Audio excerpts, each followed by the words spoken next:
नवी मुंबईमध्ये कांदा बटाटा आणि मसाला मार्केटच्या पुनर्विकासासंदर्भात एपीएमसी आणि विकासकाच्या निवडीवरून मोठा वाद निर्माण झालाय।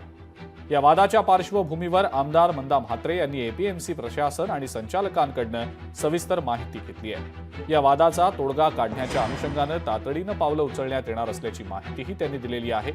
एपीएमसी मार्केट परिसरात बांगलादेशी नागरिकांच्या अवैध वास्तव्याबाबत विचारल्यास यावर गृह विभाग तातडीने कारवाई करेल असा विश्वास सुद्धा आमदार मंदा म्हात्रे यांनी व्यक्त केला।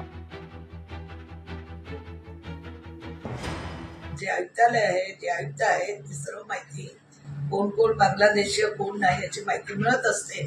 पण काही लोक कामगार मिळत नसल्यामुळे ते लपून छपून काम करतात, हे तितकं सत्य आहे। याचं तुम्ही पाहिलं तर नवी मुंबई नाही, महाराष्ट्रात कामगारांचा जो तुटवडा आहे, जो लोक नाही मिळत, त्यामुळे अशी लोक येऊन काम करत असतात। ते होम डिपार्टमेंट आहे, ते त्याच्यावर ऍक्शन घेतील। लोकशाही मराठी ऐका, पहा, जागरूक रहा।